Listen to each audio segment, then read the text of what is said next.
What up, though?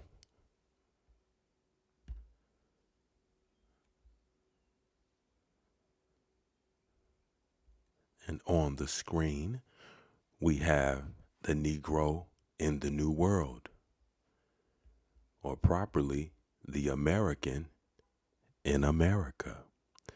The Negro in the New World by Sir Harry H. Johnston. First published 1910.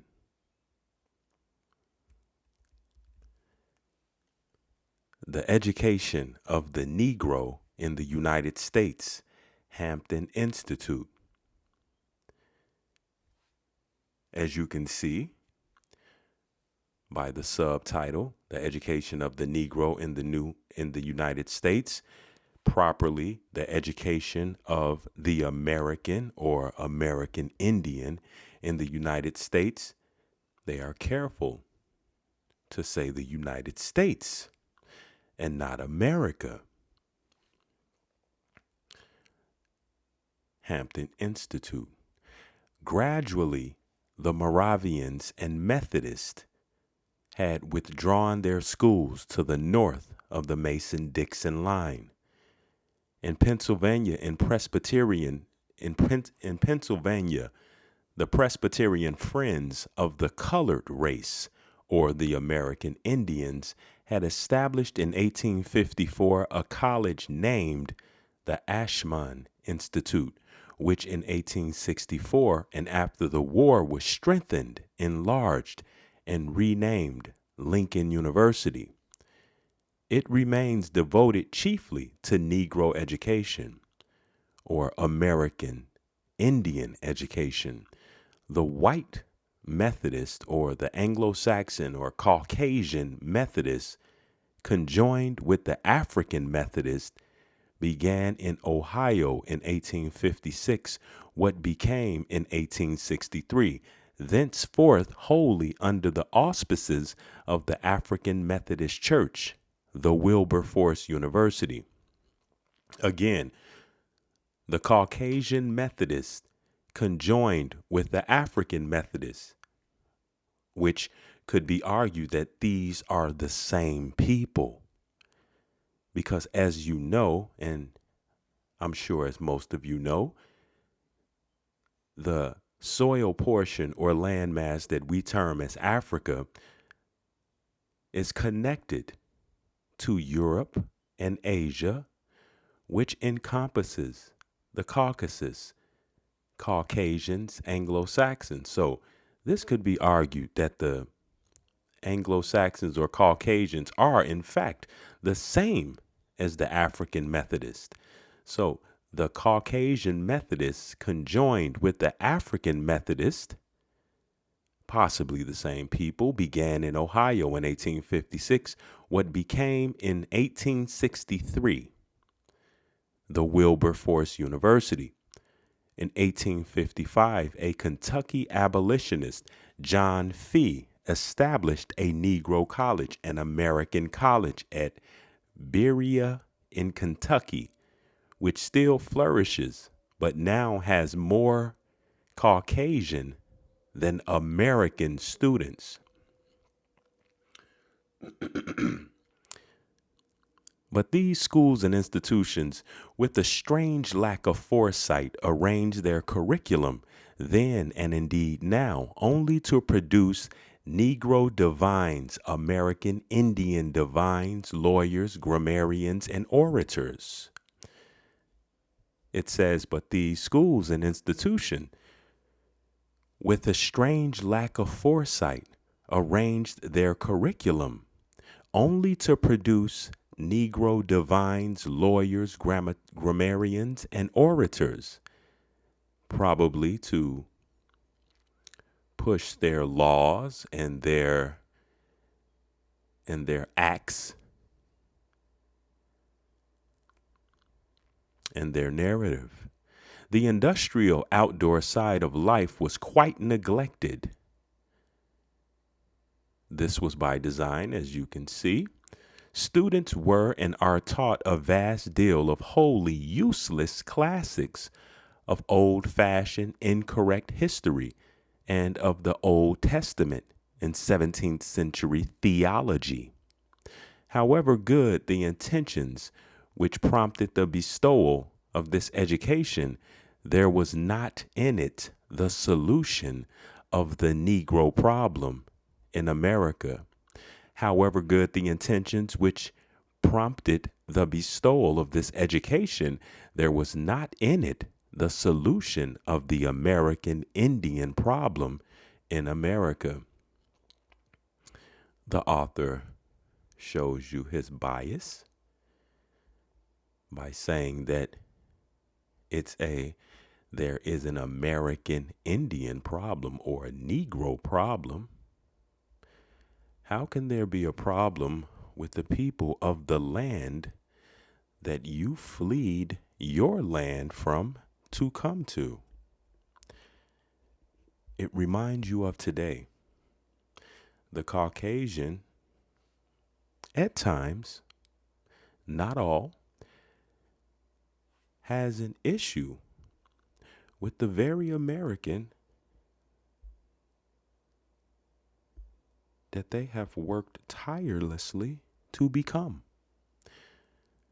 The land and buildings at Hampton, Old Point Comfort, a peninsula on the south side of Chesapeake Bay, had been confiscated by the United States government, and in 1868 the American Missionary Association, a body which deserves the greatest credit for the persistence and patience with which through long thankless decades it dealt with the task of saving the Amerindian and educating the Negro, acquired a large portion of this Hampton Peninsula to enable General Armstrong to develop his plan for training the Negro and Amerindian in industrial and agricultural work.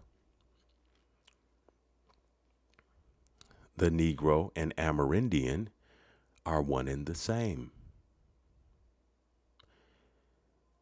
Again, we hear no mention of, they could have said, training the African and Amerindian. But no, they gave a more vague label, the Negro, which just means that it has to do with facial features, attitude, countenance, aura, speech, complexion, hair texture. His plan for training the Negro and or Amerindian in industrial and agricultural work. With the cooperation of the federal government, the Hampton Normal and Industrial Institute was founded and grew under private and state subsidies till it had become a great college for the education of the Negro and Negroid of all shades of color and the Amerindian. Negro and Negroid, again, American Indian, Amerindian, American Indian. General S.C. Armstrong died in 1896, having had the satisfaction in his last years of seeing the uprise of Tuskegee and the success of Booker Washington's work. He seems to have been a peculiarly lovable type, not uncommon among the Anglo-Saxons of the New World. Good without being pietistic, essentially manly, hard-gritted, and practical, having no delusions about the Negroes or the Amerindians' defects of character and racial drawbacks. It says General S.C. Armstrong died in 1896.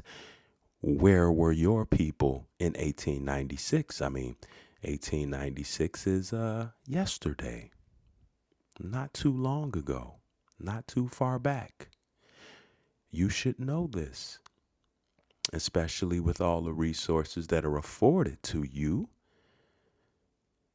General S.C. Armstrong died in 1896, having had the satisfaction in his last years of seeing the uprise of Tuskegee and the success of Booker Washington's work.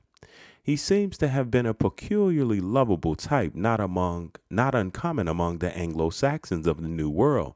So the Anglo-Saxons were, in general, a lovable type, even though they came here and ultimately to take your stuff. Ultimately to start calling themselves you and calling you Negro or Negroid. Yes, the peculiarly lovable Anglo-Saxons, the same ones that said you were a problem here in the very soil that you sprouted up from. You are a problem here. Peculiarly lovable type, not uncommon among the Anglo-Saxons of the New World. Good without being pietistic, essentially manly, hard-gritted and practical, having no delusions about the Negroes or the Amerindians' defect of character and racial drawbacks. What could those drawbacks be? That they weren't Anglo-Saxons, that they were the people of the soil, which were getting in the way of them doing whatever it is that they wanted to do. If the United States succeeds in solving the Negro problem or the American Indian problem properly, if the United States succeeds in solving the Negro problem in a way that satisfies the best of the blacks and the best of the whites, the initial credit for this great achievement must be laid to the memory of Samuel Chapman Armstrong. If the United States succeeds in solving the Negro problem in a way that satisfies the best of the blacks and the best of the whites, see what I mean? Negro here is synonymous with blacks, which are a non-existent people. So these labels are to separate you from the very soil that, hey, that you possibly sprouted up from.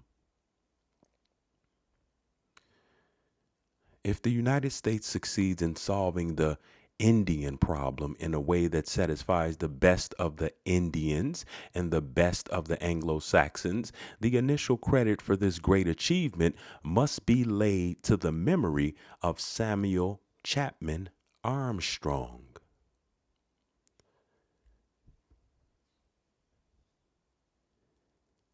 To some extent, also, arts of design in addition to architecture are encouraged and stimulated. The Amerindians in this respect at Hampton outvie the Negroes. Their basket work and mat making are exquisite, and some of them have executed remarkable specimens of wood carvings. The Amerindian is going to surprise the world yet by some genius in the plastic or pictorial arts before he becomes finally fused into the great American nation. They say the Amerindian is going to surprise the world. The Amerindians in this respect at Hampton outvie the Negroes. Who is the Amerindian? Who is the Negro? Who has attended Hampton University?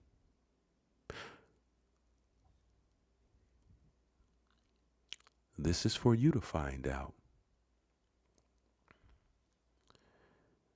The Amerindian is going to surprise the world yet by some genius in the plastic or pictorial arts before he becomes finally fused into the great American nation.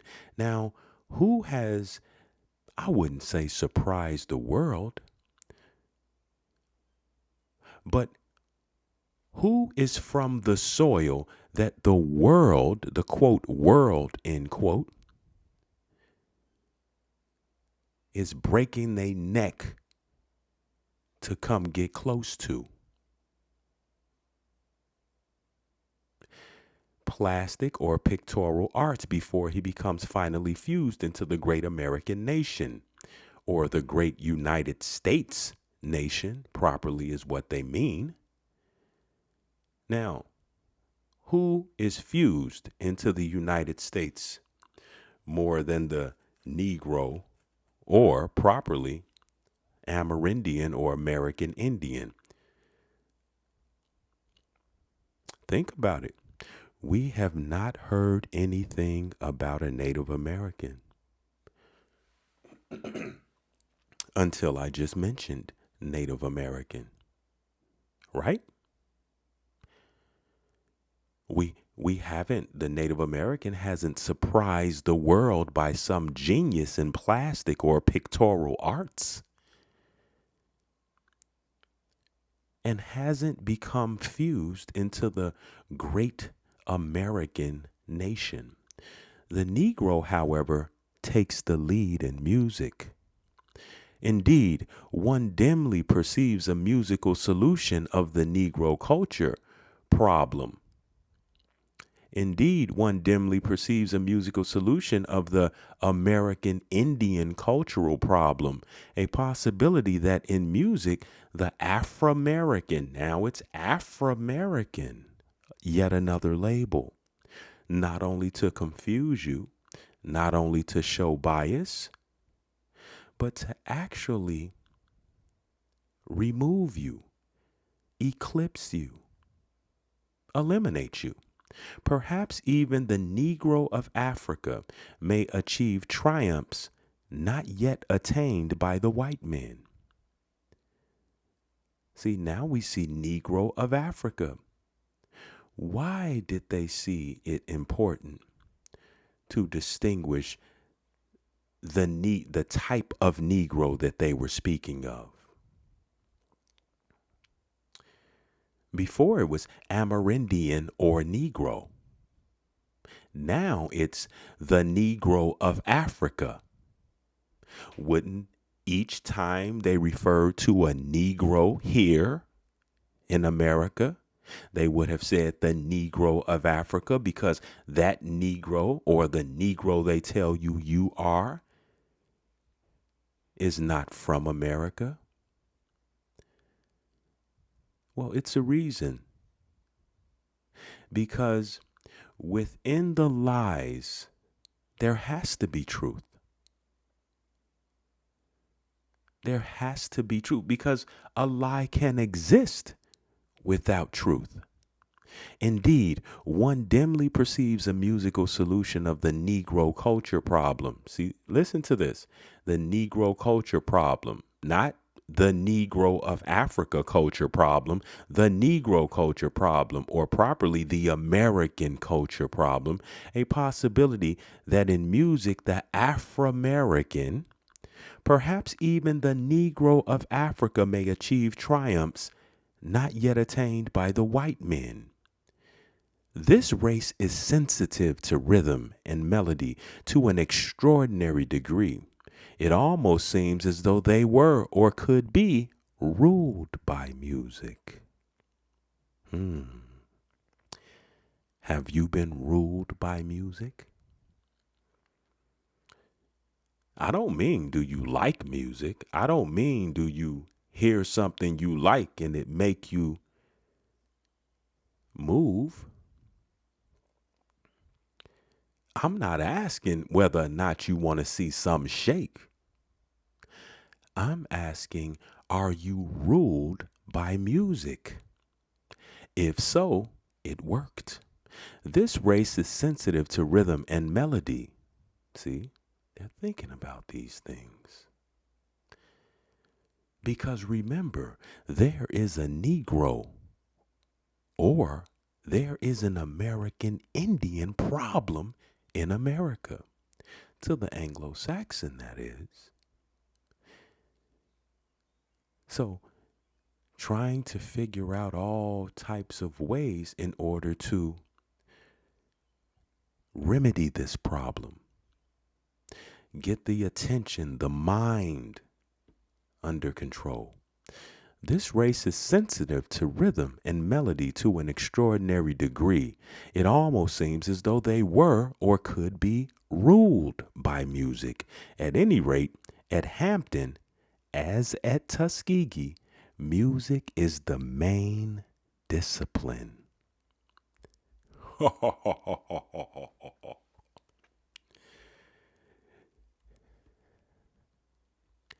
They're demons.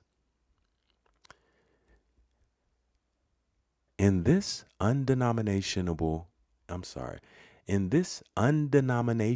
chapel theater of Hampton, as also in the same building at Tuskegee, it is a wonderful experience to hear the singing of the Negro students or the American students and teachers, both in a mass and in solo parts. They really constitute an already made opera troupe. Indeed, the singing was more perfect in tune and time than one has heard in many an opera house. There are American tenors, American Indian tenors at Hampton and Tuskegee that, were it not for the prejudice of color, would be in immediate request by some impresario.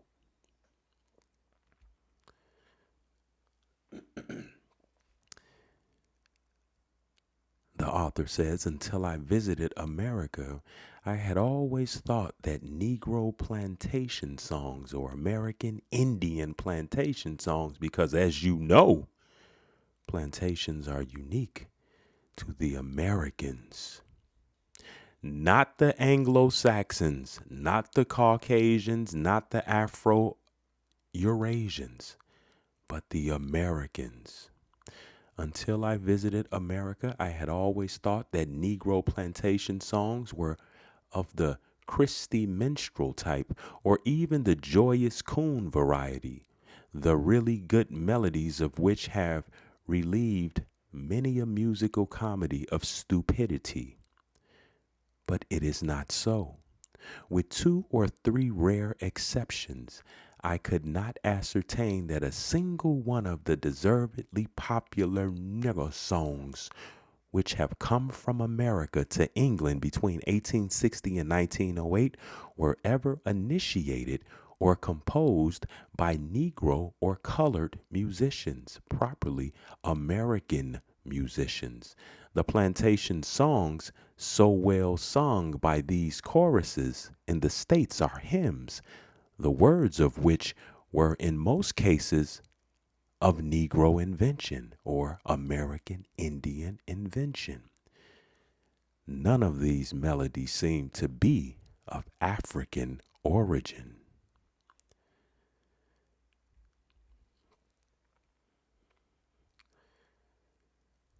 The teaching, well, before we move on, understand that indoctrination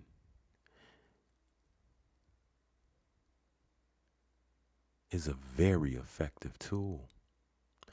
Also, remember, educate is synonymous with nurture and nourish.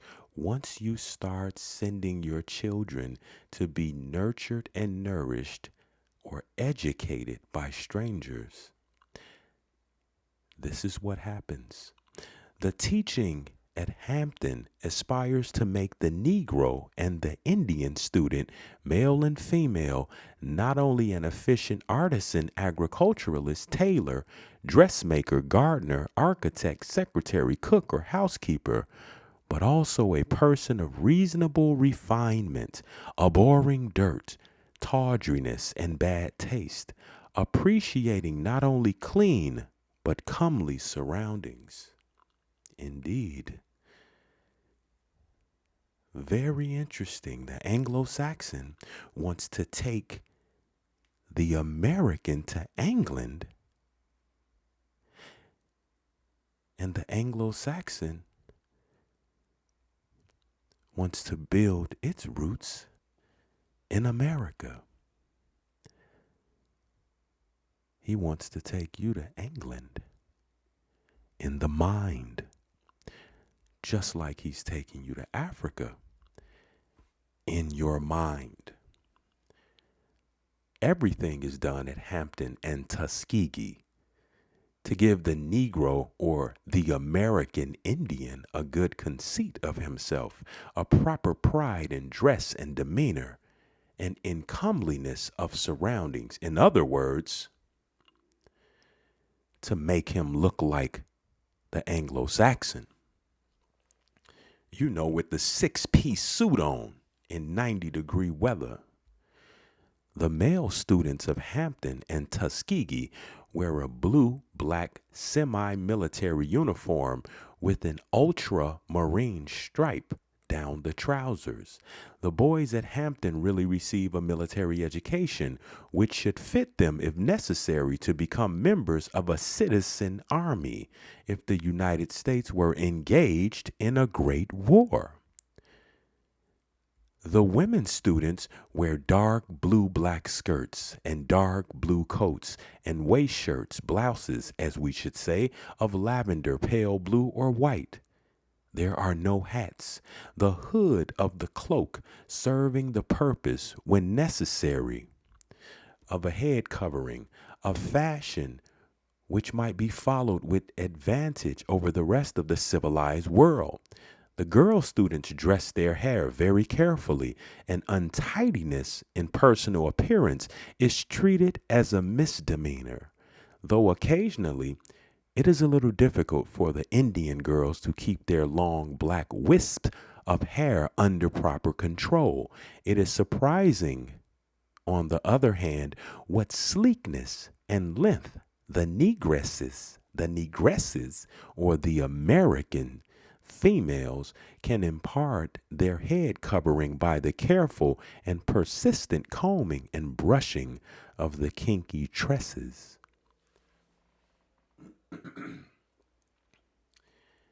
A noteworthy point about these Negro students, a noteworthy point about these American students at Hampton and Tuskegee, because we all know who at Hampton and Tuskegee. Stop it. We all know.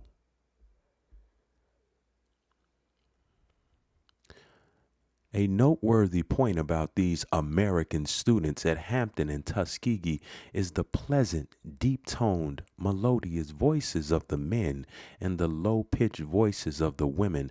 Also, to an Englishman, the absence of the American accent in the intonation of English.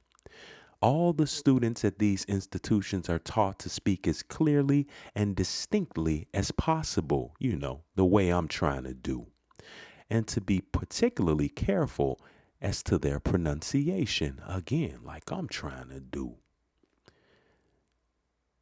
They are advised to speak from the chest and not through the nose, although the so-called American accent, which is largely the provincial pronunciation of the 18th century in Britain and can be matched in several parts of England at the present day, is gradually disappearing from the United States under the unconscious admiration for the voice utterance of educated people in Europe. It still lingers in a more marked form with the whites than with the blacks. Yet there is a good deal of nasality in the pronunciation of several millions of American Negroes still uneducated. Now we have American Negroes, as opposed to the Negroes of Africa. See? Complexion, facial features, hair texture, demeanor. It's only one American Negro. It's only one American Indian. Go look in the mirror.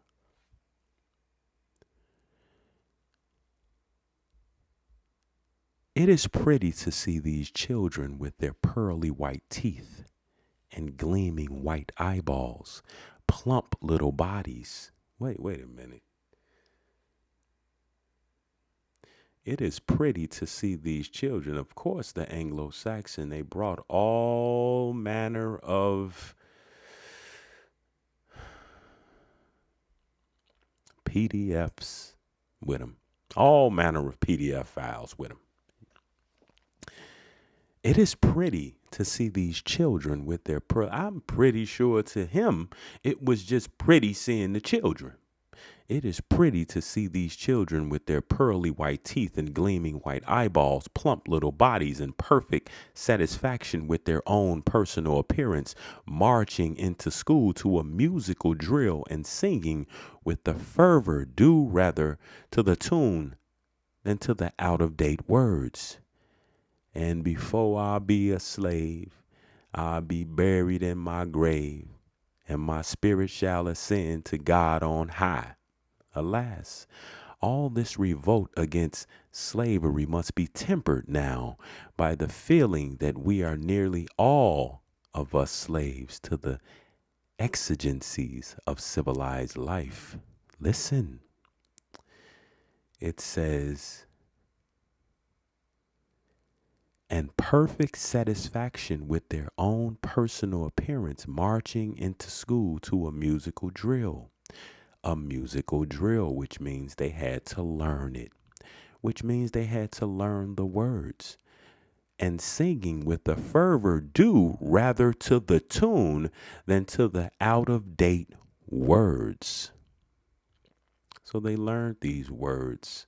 Spirit shall ascend to God on high. Yeah, they learned those words. That's what happens when you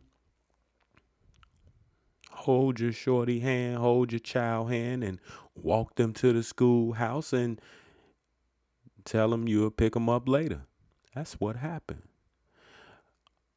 Alas, all this revolt against slavery must be tempered now by the feeling that we are nearly all of us slaves to the exigencies of civilized life.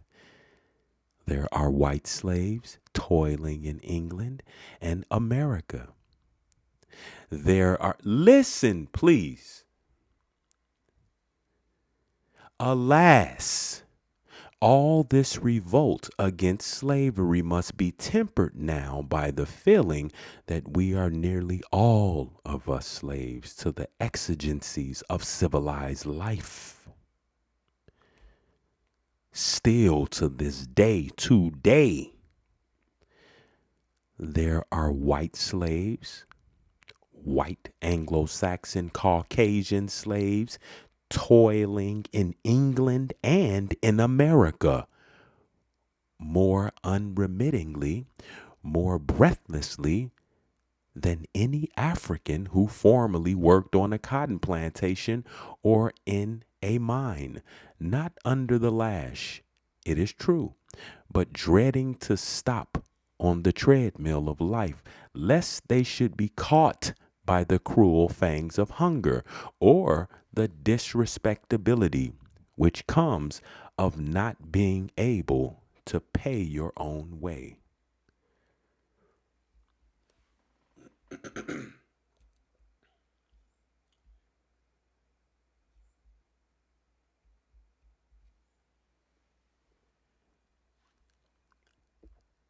It is surprising to note amongst these Negro children, it is surprising to note amongst these American Indian children and students at Hampton as at Tuskegee, the extraordinary prevalence with dark eyes and a dark skin of red, blonde, or golden hair. There are even examples of blue-eyed, fair-haired Negroids or fair-haired American Indians, retaining as the only trace of their African blood dodged the hijack. We haven't heard anything about anyone being from Africa. Africa isn't even peppered into this particular conversation. It is surprising to note amongst these American children and students at Hampton as at Tuskegee the extraordinary prevalence with dark eyes and a dark skin of red, blonde, or golden hair. There are even examples of blue-eyed, fair-haired Negroes. The undulating curl in the hair and the pale olive complexion. Have we here a new race in the making? The features are fine, regular, and beautiful. It is only that terrible murky complexion which ties down this child. What incident in race history relieved the Amerindian of this stigma of ineradicable skin pigment? What incident in his race history relieved the Amerindian of this stigma of an ineradicable skin pigment? Yet dressed in civilized clothes, he at once sinks naturally into the white community. And when he mingles his blood with that of the white race, his descendants are handsome according to the white ideal. And the olive of his skin is permeated with a rosy blush.